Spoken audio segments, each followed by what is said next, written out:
Welcome to Shadow Frames, where forgotten images reveal their darkest secrets. In the vast archives of the Blackwood Historical Society, among thousands of faded images and crumbling documents, there existed a photograph unlike any other.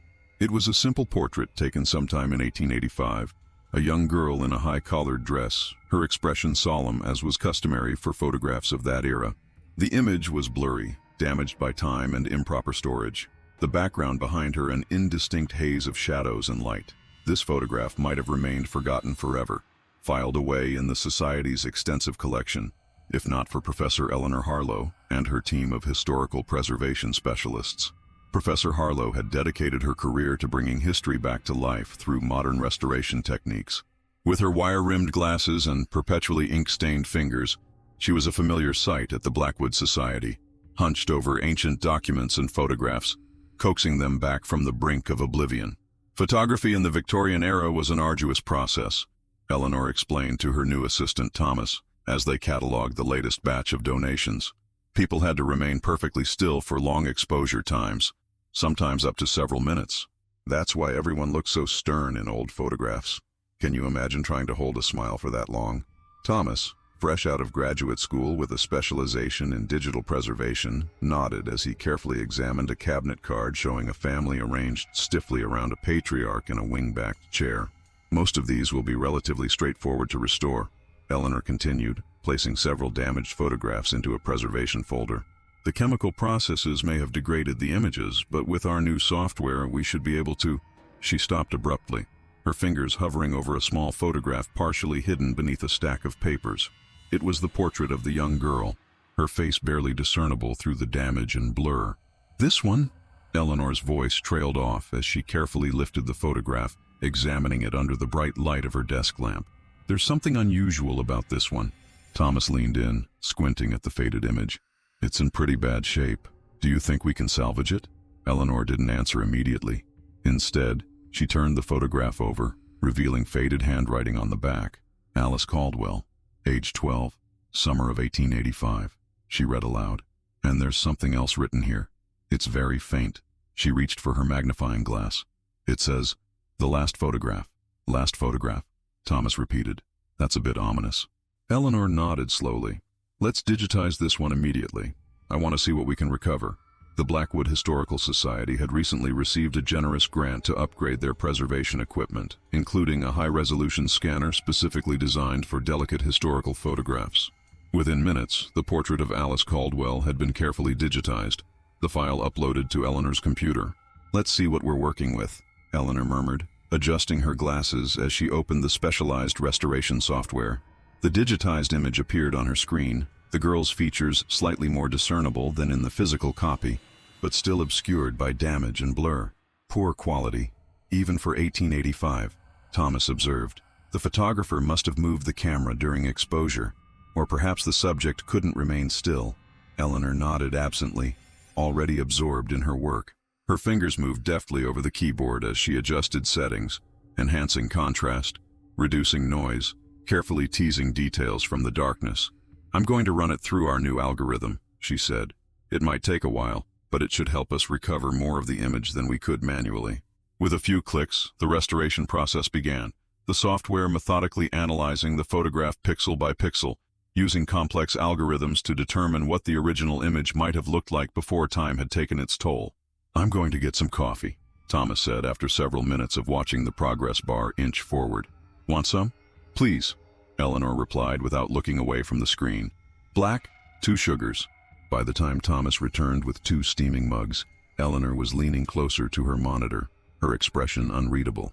"Did it finish already?" he asked, setting her coffee down beside her keyboard. Eleanor nodded slowly. "Partially. Look at this." The software had managed to sharpen Alice's features considerably. She was a pretty child with dark hair parted down the middle and pulled back tightly from her face, as was the fashion of the time. Her eyes were large and solemn, her mouth set in the customary straight line of Victorian photography subjects. Her dress was high-necked with a small brooch at her throat. "She looks so sad," Thomas commented. "Many children did in these portraits," Eleanor replied. "They were told to remain perfectly still, and smiling was difficult to maintain. But that's not what concerns me." She pointed to the area behind Alice. still somewhat blurry despite the software's best efforts. The algorithm is having trouble with this section. There's something there in the background. Thomas leaned in, squinting at the screen. Behind the girl's right shoulder, partially obscured by shadow, there appeared to be a shape, indistinct, but unmistakably there. Could be anything, he said with a shrug. A piece of furniture, perhaps, or a decorative screen. These Victorian photography studios were full of props and backdrops. Perhaps, Eleanor murmured, but she didn't sound convinced. Let me try to isolate just this section and run a deeper restoration. She selected the area behind Alice and applied additional processing, instructing the software to focus its full capabilities on just that portion of the image. Again, they waited as the algorithm worked its magic, analyzing patterns of light and shadow, separating signal from noise. Outside, the afternoon had given way to evening, and rain began to patter against the windows of the Historical Society building. Most of the staff had gone home hours ago, leaving Eleanor and Thomas alone with their mysterious photograph. You know, Thomas said, breaking the silence, I've been reading about this phenomenon where people sometimes see faces in random patterns. Pareidolia, it's called. Our brains are wired to recognize facial features, even when they're not really there. Eleanor glanced at him. Are you suggesting that's what's happening here? Thomas shrugged. I'm just saying we might be looking for something that isn't actually there. Before Eleanor could respond, the computer chimed, indicating that the processing was complete. Both historians leaned forward simultaneously, eager to see the results. The section of the photograph had indeed become clearer, but what they saw made them both draw back involuntarily. Behind Alice, partially obscured by shadow but now unmistakably visible, was a figure, tall, thin, standing unnaturally still. It wasn't a piece of furniture or a photography prop. It was a person, or at least something in the shape of a person. That can't be right, Thomas whispered, his earlier skepticism forgotten. The algorithm must have misinterpreted the data. But Eleanor was already shaking her head. Look at the original scan, she said, pulling up the unprocessed image for comparison. The shape is there in the raw data. The software didn't create it, it just made it visible. They stared at the two images side by side, the original blurry photograph and the restored section showing the figure. There was no denying it. Something had been standing behind Alice Caldwell when her portrait was taken in the summer of 1885. It could be the photographer's assistant, Thomas suggested, but his voice lacked conviction. Eleanor zoomed in further on the figure. Unlike Alice, whose features were now quite clear, the figure behind her remained oddly indistinct, as if it somehow resisted the restoration process. But certain details were becoming apparent. It was tall and thin, dressed in dark clothing. Where its face should have been, there was only a pale blur. I want to run the full restoration on the entire image, Eleanor decided.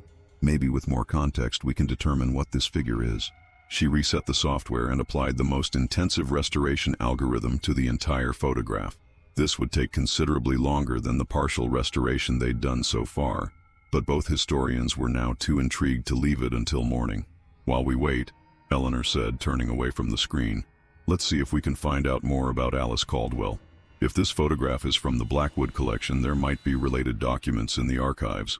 The Blackwood Historical Society maintained meticulous records of local families dating back to the town's founding in the early 1800s.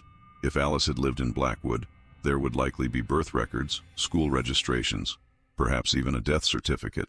Thomas and Eleanor made their way to the Society's archives, a climate-controlled room in the basement of the building.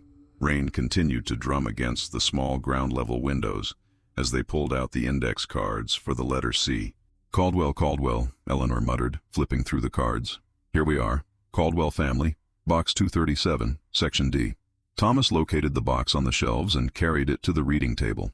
Inside were folders containing various documents related to the Caldwell family, who had apparently been prominent residents of Blackwood in the late 19th century.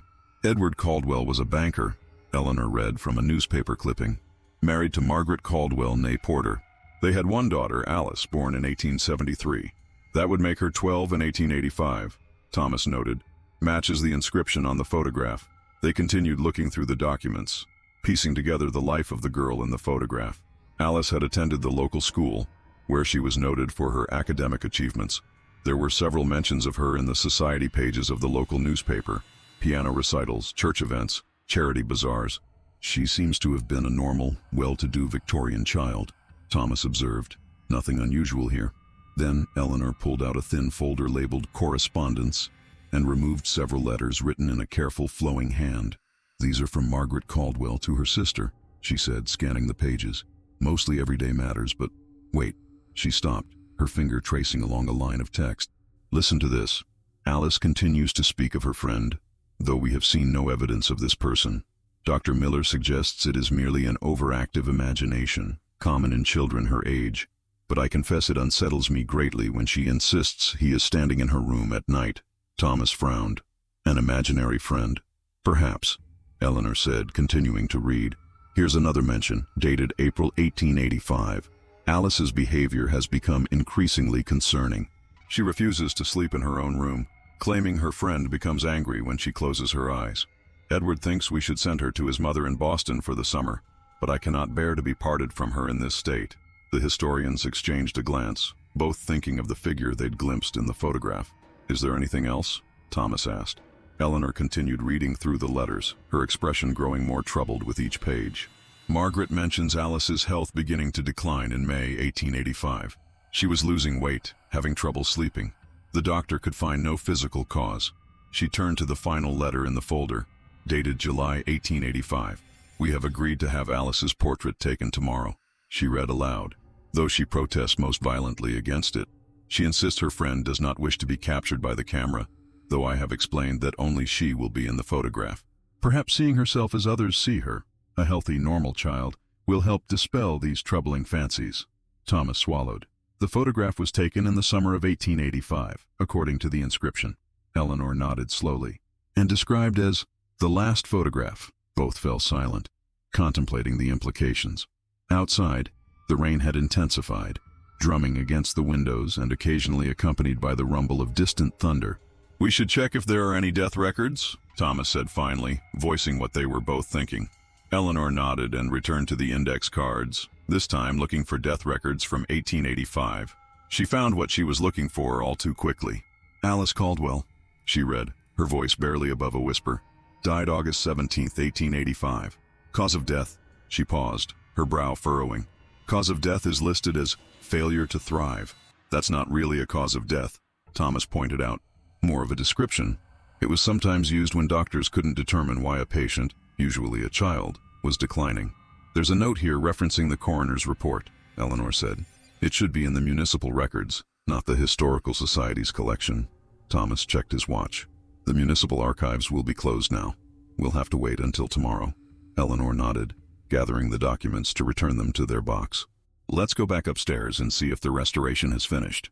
They carefully replaced the Caldwell family records and made their way back to Eleanor's office. The computer screen glowed in the dimly lit room, the progress bar showing that the restoration was complete. Eleanor sat down at her desk, Thomas standing behind her, both bracing themselves for what they might see. With a deep breath, Eleanor clicked to display the fully restored image. Alice Caldwell stared back at them, her features now rendered in remarkable clarity. She was indeed a pretty child, but now they could see what the partial restoration had obscured. Her expression wasn't merely solemn, as was typical for Victorian photographs. There was fear in her eyes, a tension in her small face that spoke of deep distress. And behind her, the figure was now fully visible. It stood unnaturally close to Alice, a tall, thin form in a dark suit of outdated cut, even for the 1880s. Its limbs seemed too long, its posture too rigid, but it was the face that caused both historians to recoil. Where a face should have been, there was only a pale, featureless oval, like a blank mask. No eyes, no nose, no mouth, just a smooth white surface reflecting the studio lights. "That can't be right," Thomas whispered. "The algorithm must have failed to restore that section properly." Eleanor shook her head slowly. "The software doesn't work that way. It can't create details that aren't present in the original. It can only enhance what's already there." They stared at the image in silence, the implications too disturbing to voice aloud. The figure stood directly behind Alice, one long, thin hand resting on her shoulder, in a gesture that might have appeared protective if not for the girl's evident fear. "We need to find that coroner's report," Eleanor said finally. "And I want to know if there were any other accounts of Alice's friend." The next morning found them at the municipal archives as soon as the doors opened. The coroner's reports from 1885 were stored in a series of bound volumes, organized by date. August 17, 1885, Thomas murmured as they carefully turned the brittle pages. Here it is. The coroner's report on Alice Caldwell was more detailed than the simple failure to thrive notation in the death records. According to the examining physician, Alice had been found in her bed by her mother, apparently having passed away in her sleep. There were no signs of disease or injury, but the child had been significantly underweight and showed signs of extreme exhaustion, with dark circles under her eyes suggesting long-term sleep deprivation. The report noted that the parents had consulted several doctors in the weeks before Alice's death, as her health had been deteriorating rapidly since early June. None had been able to identify a specific illness. The coroner concluded that she had died of natural causes, possibly an undiagnosed wasting disease. There's a personal note at the end, Eleanor said, pointing to a paragraph written in a different hand than the rest of the report. Having known the Caldwell family personally, I feel compelled to record that there were unusual circumstances surrounding the child's decline that fall outside the scope of medical explanation. These I have discussed with the parents, and we have agreed they should not be included in the official report, as they would only cause the family further distress and would serve no scientific purpose. The coroner knew something he didn't want to put in writing, Thomas said. Eleanor nodded. We need to find out if there were any personal accounts, diaries, anything that might shed light on what really happened to Alice. Their search led them back to the Historical Society and deeper into the Caldwell family records. In a separate box containing personal effects donated by descendants years later, they found a small leather-bound journal belonging to Margaret Caldwell. The journal entries from the summer of 1885 painted a disturbing picture. Margaret wrote of Alice waking screaming in the night, of her insistence that her friend was becoming angry, demanding more of her time and attention. June 12, 1885, Eleanor read aloud. Alice refuses food again today. She says her friend told her she won't need to eat soon. When I pressed her on this strange statement, she only said, "He's teaching me how to be like him." Dr. Miller has prescribed a tonic for her nerves, but I fear it does little good. Thomas had been researching on his laptop and looked up. I've been checking newspaper archives from that period. There's no mention of anything unusual about Alice's death in the papers, but I did find something interesting. 3 other children in Blackwood died under similar circumstances between 1883 and 1885. All described as wasting away without apparent cause. Eleanor looked up sharply. Were they connected to Alice in any way? Thomas nodded. They all attended the same school, though they were different ages. And here's where it gets strange. According to a small article about the local school's memorial service, all 3 had been members of the photography club. Photography club? In an elementary school in the 1880s? Apparently the school headmaster was an amateur photographer and had started a club for interested students. He taught them about the process, let them help develop images in a small dark room he'd set up. Eleanor turned back to Margaret's journal, flipping through the pages rapidly. Here, April 1885. Margaret mentions Alice joining a new club at school. She doesn't specify what kind, but says Alice was initially very excited about it. They looked at each other, the same question in both their minds. What connection could there be between Victorian photography and the strange figure behind Alice? We need to find out more about early photographic processes, Eleanor decided. There were all sorts of chemicals involved. Silver nitrate, mercury, other toxic substances. Could exposure have caused hallucinations, perhaps? Or actual physical decline? Possible, Thomas agreed. But that doesn't explain the figure in the photograph. If it were just chemical poisoning, we wouldn't be able to see what Alice was hallucinating. Eleanor's phone chimed with a calendar alert. I have a meeting with the board in 15 minutes that I can't miss. Let's continue this afterward. Thomas nodded. I'll keep researching the photography angle. There might be something in the historical accounts of early photographic processes that could help explain this. While Eleanor attended her meeting, Thomas delved into the history of Victorian photography. He learned about the various processes used in the 1880s, the wet collodion process, the newer and more convenient dry plate process, the toxic chemicals involved in developing the images, but nothing he found could explain the figure behind Alice. By all accounts, photographs of the era captured only what was physically present when the exposure was made. There were spirit photographs that supposedly showed ghosts, but these were well-known hoaxes created through double exposures or other manipulative techniques. When Eleanor returned from her meeting, Thomas had moved on to researching the history of the building where Alice's school had been located. The school was demolished in 1920, he told her, but I found something interesting about the land it was built on. Before the school, there was a photography studio on that site. one of the first in Blackwood. It was owned by a man named Ezekiel Thorne. Thorne? Eleanor repeated. That name sounds familiar. She returned to the archive room and came back with a slim volume titled Pioneers of Photography in New England. Flipping through the pages, she found what she was looking for. Ezekiel Thorne, 1821-1876, one of the earliest professional photographers in the region, known for his innovative techniques and... Wait. She paused, reading more closely. It says here that Thorne was rumored to have discovered a method for capturing more in his images than the eye could see naturally, though these claims were dismissed as sensationalism by his contemporaries. What does that mean? Thomas asked. Eleanor continued reading. There's not much detail, but it mentions that in the last years of his life, Thorne became reclusive and was reportedly obsessed with photographing the invisible.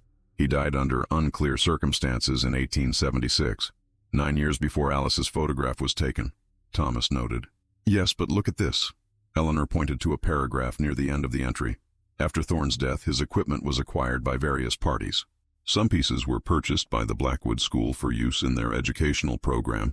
They looked at each other, the implications hanging in the air between them. So the school's photography club was using Thorne's old equipment, Thomas said slowly. Equipment that supposedly could photograph the invisible. Eleanor nodded, and shortly afterward, children began dying of mysterious wasting illnesses. Thomas turned back to his laptop. I'm going to see if I can find any photographs taken by Thorne himself. If there's a connection, it might be visible in his work.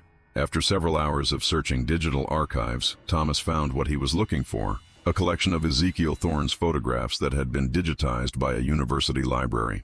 Most were typical for the era: stern-faced families, solemn children, the occasional landscape. But the later works, those taken in the last 2 years of Thorne's life, were different. There was something unsettling about them, a quality that was difficult to define but impossible to ignore. The subjects, all individual portraits, had the same fear in their eyes that they'd seen in Alice's restored photograph. Look at the dates and the notes, Eleanor said, pointing to the information accompanying the images. This one was taken 2 months before the subject died of unknown causes. This one, 3 weeks before the subject was committed to an asylum, where he died shortly afterward.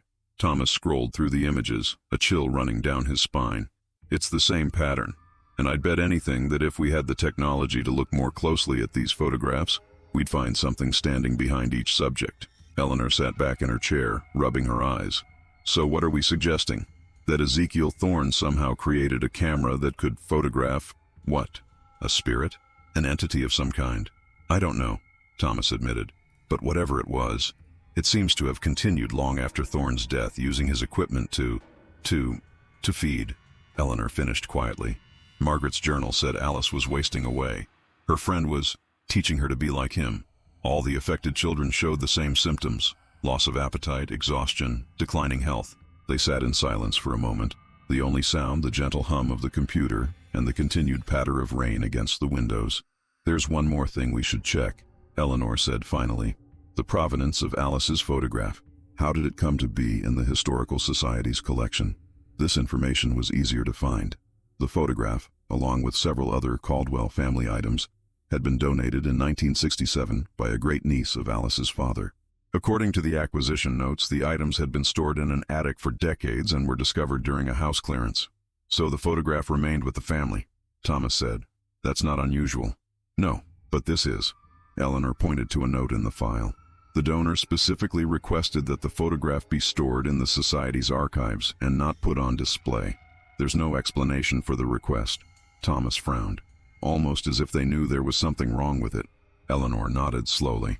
Or they'd experienced something because of it. The rain had stopped, and the late afternoon sun was struggling to break through the clouds, casting long shadows across Eleanor's office. Both historians were exhausted, their minds racing with the implications of what they'd discovered. We should stop for today, Eleanor suggested. Get some rest, clear our heads. Tomorrow we can decide what to do with all this information. Thomas nodded, but as he gathered his notes, he couldn't help glancing at the computer screen where the restored photograph of Alice was still displayed. In the changing light of the room, it almost seemed as if the figure behind her had shifted slightly, its blank face turned more directly toward the viewer. Eleanor, he said, his voice tight. Did you adjust the image at all? She looked up, following his gaze to the screen. No. Why? Thomas swallowed. It looks different. The figure. I could swear it's moved. Eleanor came to stand beside him, studying the image. After a moment, she shook her head. It's just the changing light in the room playing tricks on our tired eyes. The image is digital. It can't change on its own. But she closed the file quickly and shut down her computer, as if unwilling to look at Alice and her friend any longer. Tomorrow, she said firmly. We'll figure this out tomorrow. That night, Thomas dreamed of Alice Caldwell. In his dream, she stood in a Victorian photography studio, a large camera on a tripod pointed at her. Behind the camera stood not a photographer, but the figure from the portrait, tall, thin, faceless. As Thomas watched, unable to move or speak, the figure beckoned to Alice with one long, pale hand. She walked toward it, her body seeming to grow thinner with each step, until she was almost transparent. He awoke with a start, his heart pounding. The dream had been so vivid, so real. For a moment, he could almost believe that Alice and her faceless friend were in the room with him. Thomas reached for his phone to check the time, 3:17 a.m. As he set the phone down, it chimed with an incoming email. Who would be sending emails at this hour? The sender was Eleanor, the subject line simply, "Look." Thomas opened the email to find a single image attached, a new restoration of Alice's photograph, this one processed with different settings. The accompanying message was brief. Couldn't sleep, tried alternative restoration parameters. Look at the wall behind them.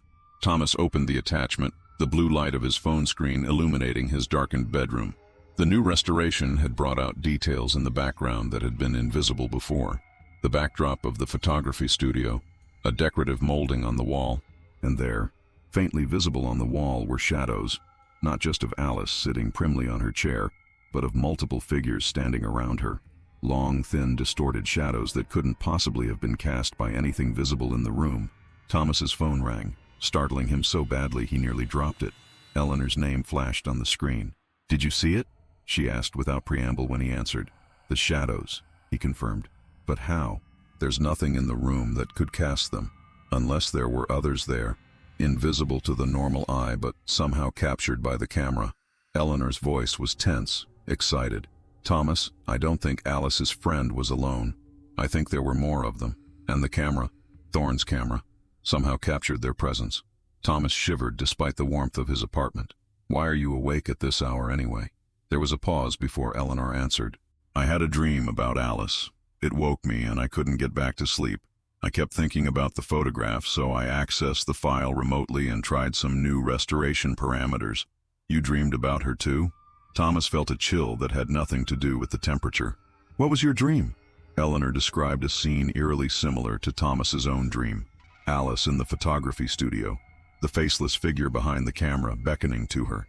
"This is insane," Thomas said when she finished. "We both had virtually the same dream on the same night. That can't be a coincidence." "No," Eleanor agreed. "I don't think it is. Thomas, I think by restoring that photograph, by looking at it so intently, we've drawn their attention. The attention of whatever those things are. That's," Thomas began, but stopped as he noticed something on his phone screen.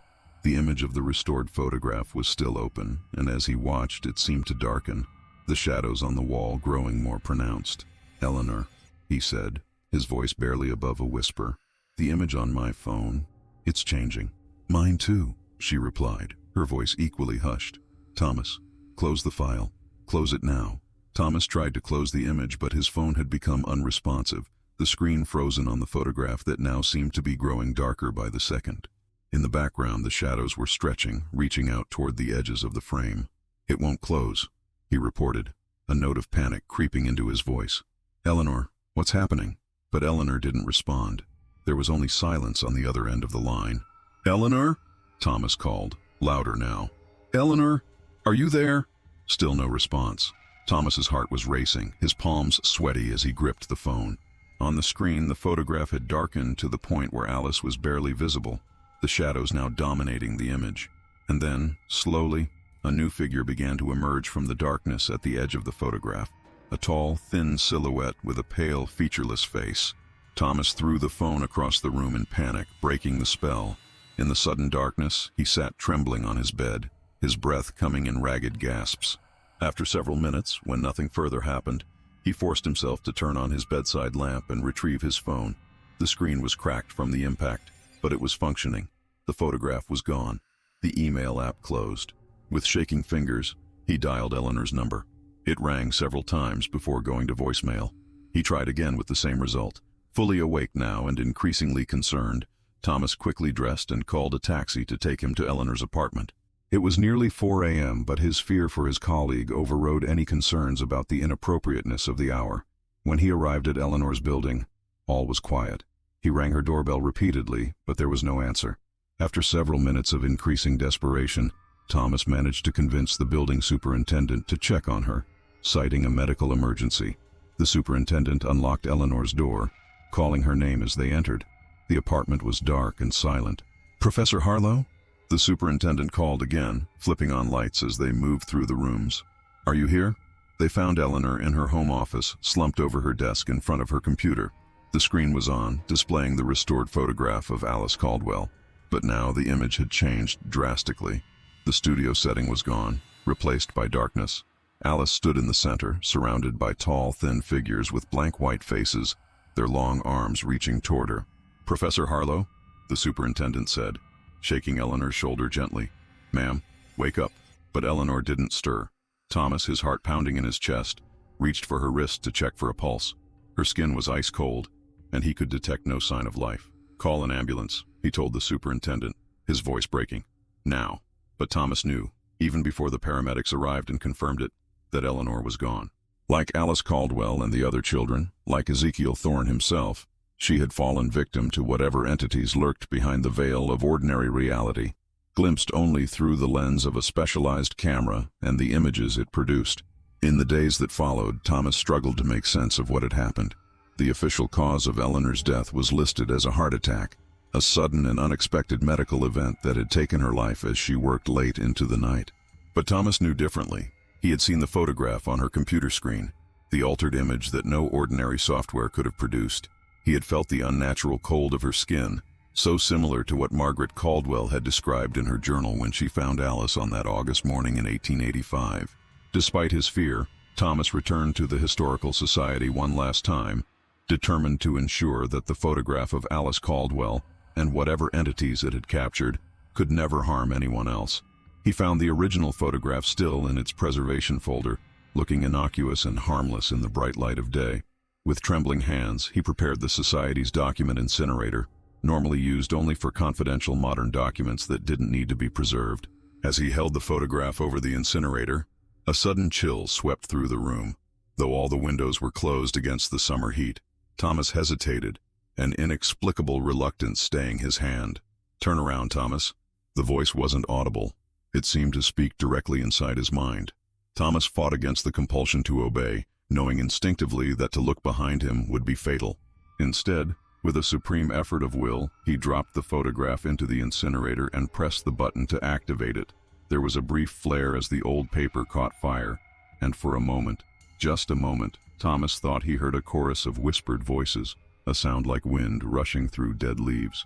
Then silence, and the chill in the room was gone. Thomas deleted all the digital copies of the restored image from the Historical Society's servers and his own devices. He locked away the Caldwell family records in the deepest part of the archives, with a note recommending they not be disturbed. He never returned to the Blackwood Historical Society after that day, finding a position at a university in another state, where he focused his research on modern history, far removed from the Victorian era and its haunting photographs. But sometimes in the dead of night, he dreams of Alice Caldwell and her friend. In these dreams, they stand together in an endless darkness, surrounded by tall, faceless figures, and always, at the edge of the dream, there is Eleanor, her eyes wide with the same fear that had marked Alice's small face in that last photograph of the summer of 1885. In these moments, Thomas wonders if the entities truly needed Thorne's special camera to be seen, or if that was merely the door through which they first entered our world. He wonders how many other photographs might contain similar figures, lurking just beyond the edge of perception, waiting for someone to look too closely, to restore what was meant to remain hidden. And he wonders, in those dark hours before dawn, if somewhere there exists a photograph with his own image, and something standing, patient and hungry, just behind him. This is Shadow Frames, where the past never truly fades away, and some things are better left unrestored. Until next time, remember, in every photograph there's more than meets the eye.